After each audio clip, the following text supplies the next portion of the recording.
Hakim-Hakim pasalnya yang ke-13. Orang Israel melakukan pula apa yang jahat di mata Tuhan, sebab itu Tuhan menyerahkan mereka ke dalam tangan orang Filistin 40 tahun lamanya. Pada waktu itu ada seorang dari Zora, dari keturunan orang Dan, namanya Manoah, istrinya mandul, tidak beranak. Dan malaikat Tuhan menampakkan diri kepada perempuan itu dan berfirman kepadanya, "Demikian, memang engkau mandul, tidak beranak, tetapi engkau akan mengandung dan melahirkan seorang anak laki-laki. Oleh sebab itu, peliharalah dirimu, jangan minum anggur atau minuman yang memabukkan dan jangan makan sesuatu yang haram. Sebab engkau akan mengandung dan melahirkan seorang anak laki-laki.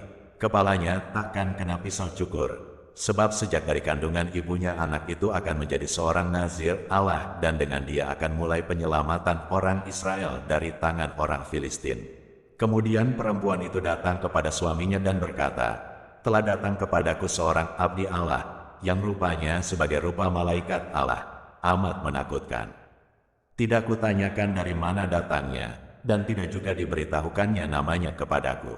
Tetapi ia berkata kepadaku, engkau akan mengandung dan melahirkan seorang anak laki-laki.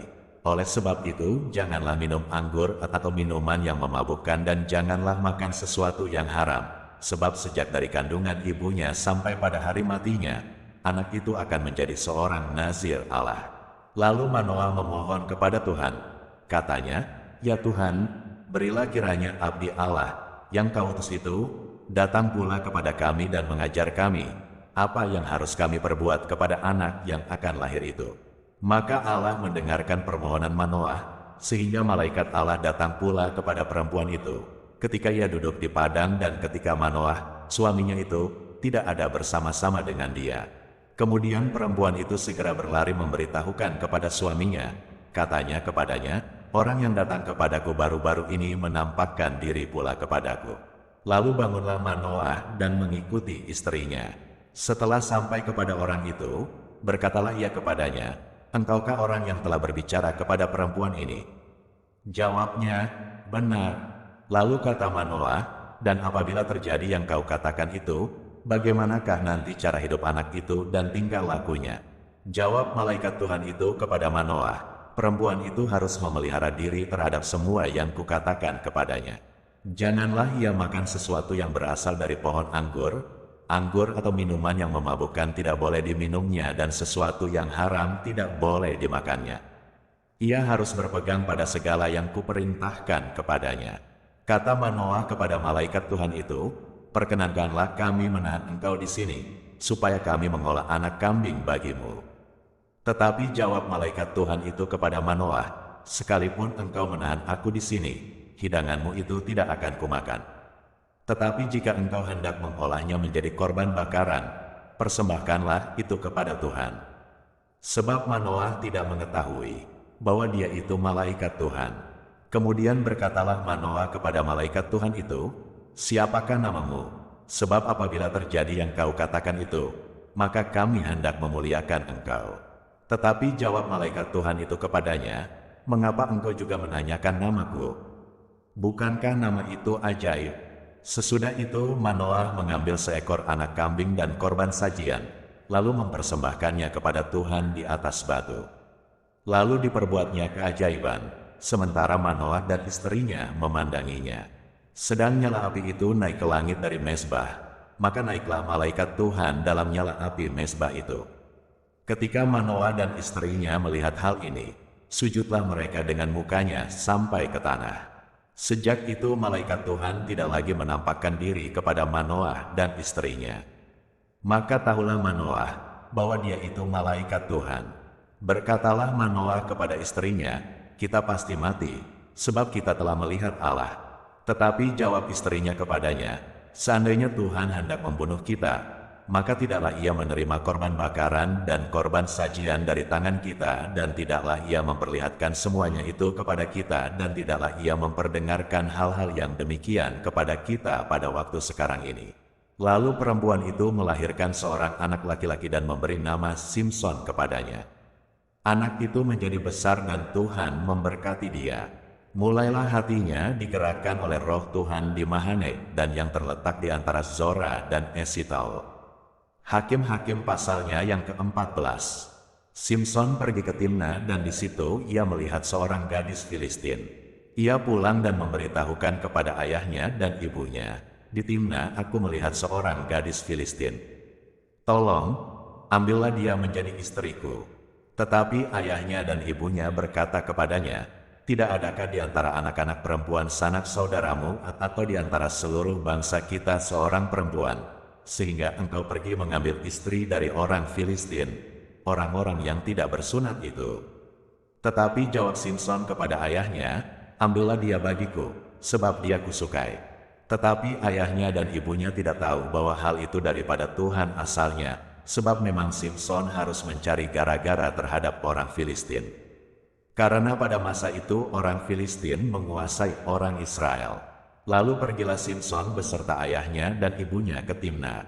Ketika mereka sampai ke kebun-kebun anggur di Timna, maka seekor singa muda mendatangi Simson dengan mengaum. Pada waktu itu berkuasalah roh Tuhan atas dia, sehingga singa itu dicabiknya seperti orang mencabik anak kambing tanpa apa-apa di tangannya. Tetapi tidak diceritakannya kepada ayahnya atau ibunya apa yang dilakukannya itu. Maka pergilah ia ke sana, lalu bercakap-cakap dengan perempuan itu, sebab Simson suka kepadanya. Setelah beberapa waktu kembalilah ia ke sana untuk kawin dengan perempuan itu. Dan ketika ia menyimpang dari jalan untuk melihat bangkai singa itu, tampaklah ada kawanan lebah pada kerangka singa itu dan juga madu. Dikeruknya madu itu ke dalam tangannya dan sambil memakannya ia berjalan terus. Kemudian pergilah ia kepada ayahnya dan ibunya dan memberikannya juga kepada mereka, lalu mereka memakannya. Tetapi tidak diceritakannya kepada mereka bahwa madu itu dikeruknya dari kerangka singa. Setelah ayahnya pergi kepada perempuan itu, Simson mengadakan perjamuan di sana, sebab demikianlah biasanya dilakukan orang-orang muda. Ketika mereka melihat dia, dipilihlah 30 orang kawan untuk menemani dia. Kata Simson kepada mereka, "Aku mau mengatakan suatu teka-teki kepada kamu. Jika kamu dapat memberi jawabnya yang tepat kepadaku dalam 7 hari selama perjamuan ini berlangsung dan menebaknya, maka aku akan memberikan kepadamu 30 pakaian lenan dan 30 pakaian kebesaran. Tetapi jika kamu tidak dapat memberi jawabnya kepadaku, maka kamulah yang harus memberikan 30 pakaian dalam dan 30 pakaian kebesaran kepadaku." Kata mereka kepadanya, "Katakanlah teka-tekimu itu, supaya kami dengar." Lalu katanya kepada mereka, "Dari yang makan keluar makanan, dari yang kuat keluar manisan." Ada 3 hari lamanya mereka tidak dapat memberi jawab teka-teki itu. Pada hari ke-7 berkatalah mereka kepada istri Simson, "Bujuklah suamimu, supaya diberitahukannya kepada kami jawab teka-teki itu.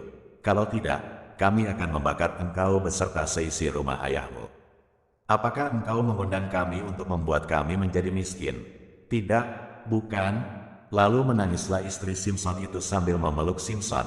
Katanya, "Engkau benci saja kepadaku, dan tidak cinta kepadaku. Suatu teka-teki kau katakan kepada orang-orang sebangsaku, tetapi jawabnya tidak kau beritahukan kepadaku." Sahutnya kepadanya, "Sedangkan kepada ayahku dan ibuku tidak kuberitahukan, masakan kepada engkau akan kuberitahukan?" Tetapi istrinya itu menangis di sampingnya selama ke-7 hari mereka mengadakan perjamuan itu. Pada hari yang ke-7 diberitahukannya kepadanya, karena ia merengek-rengek kepadanya. Kemudian perempuan itu memberitahukan jawab teka-teki itu kepada orang-orang sebangsanya. Lalu pada hari yang ke-7 itu, sebelum matahari terbenam, berkatalah orang-orang kota itu kepadanya, "Apakah yang lebih manis daripada madu? Apakah yang lebih kuat daripada singa?" Sahutnya kepada mereka, "Kalau kamu tidak membajak dengan lembu betinaku, pasti kamu tidak menebak teka-tekiku." Maka berkuasalah roh Tuhan atas dia. Lalu pergilah ia ke Askelon dan dibunuhnya 30 orang di sana. Diambilnya pakaian mereka dan diberikannya pakaian-pakaian kebesaran itu kepada orang-orang yang dapat memberi jawab teka-teki itu. Tetapi amarahnya masih juga bernyala-nyala, lalu pulanglah ia ke rumah ayahnya. Maka diberikanlah istri Simson itu kepada kawannya, bekas pengiringnya. Hakim-Hakim pasalnya yang ke-15. Beberapa waktu kemudian, dalam musim menuai gandum, pergilah Simson mengunjungi istrinya dengan membawa seekor anak kambing, serta berkata, aku mau ke kamar mendapatkan istriku. Tetapi ayah perempuan itu tidak membiarkan dia masuk. Kata ayah perempuan itu, aku telah menyangka bahwa engkau benci sama sekali kepadanya. Sebab itu aku memberikannya kepada kawanmu. Bukankah adiknya lebih cantik daripadanya? Baiklah kau ambil itu bagimu sebagai gantinya. Lalu kata Simson kepadanya, sekali ini aku tidak bersalah terhadap orang Filistin, apabila aku mendatangkan celaka kepada mereka. Maka pergilah Simson, ditangkapnya 300 anjing hutan, diambilnya obor, diikatnya ekor dengan ekor dan ditaruhnya sebuah obor di antara tiap-tiap 2 ekor. Kemudian dinyalakan-nyala obor itu dan dilepaskannya anjing-anjing hutan itu ke gandum yang belum dituai kepunyaan orang Filistin, sehingga terbakarlah tumpukan-tumpukan gandum dan gandum yang belum dituai dan kebun-kebun pohon zaitun. Berkatalah orang Filistin, siapakah yang melakukan ini? Orang menjawab, Simson, menantu orang Timna itu, sebab orang itu telah mengambil istri Simson dan memberikannya kepada kawannya.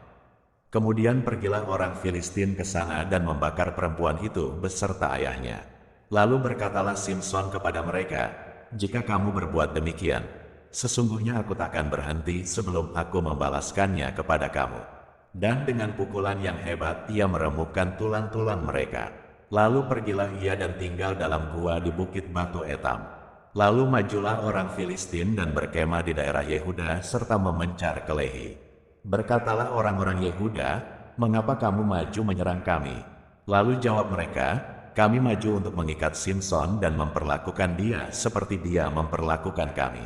Kemudian turunlah 3.000 orang dari suku Yehuda ke gua di gunung Batu Etam dan berkata kepada Simson, tidakkah kau ketahui bahwa orang Filistin berkuasa atas kita?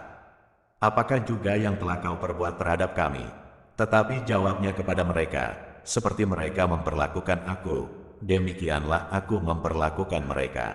Kata mereka kepadanya, kami datang ke sini untuk mengikat dan menyerahkan engkau ke dalam tangan orang Filistin.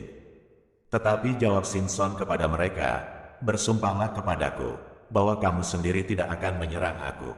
Lalu kata mereka kepadanya, tidak, kami hanya mau mengikat engkau dan menyerahkan engkau ke dalam tangan mereka, tetapi membunuh engkau kami tidak mau. Maka mereka mengikat dia dengan 2 tali baru dan membawa dia dari bukit batu itu. Setelah ia sampai ke Lehi dan orang-orang Filistin mendatangi dia dengan bersorak-sorak, maka berkuasalah roh Tuhan atas dia dan tali-tali pada tangannya menjadi seperti batang rami yang telah habis dimakan api dan segala pengikatnya hancur tanggal dari tangannya. Kemudian ia menemui sebuah tulang rahang keledai yang masih baru, diulurkannya tangannya, dipungutnya dan dipukulnya mati 1.000 orang dengan tulang itu. Berkatalah Simson, dengan rahang keledai bangsa keledai itu kuhajar, dengan rahang keledai 1.000 orang kupukul. Setelah berkata demikian, dilemparnya tulang rahang itu dari tangannya. Kemudian dinamailah tempat itu Ramat Lehi. Ketika ia sangat haus, berserulah ia kepada Tuhan, oleh tangan hambamu ini telah kau berikan kemenangan yang besar itu. Masakan sekarang aku akan mati kehausan dan jatuh ke dalam tangan orang-orang yang tidak bersunat itu. Kemudian Allah membelah liang batu yang di Lehi itu, dan keluarlah air dari situ. Ia minum, lalu menjadi kuat dan segar kembali. Sebab itu dinamailah mata air itu mata air penyeru, yang sampai sekarang masih ada di Lehi.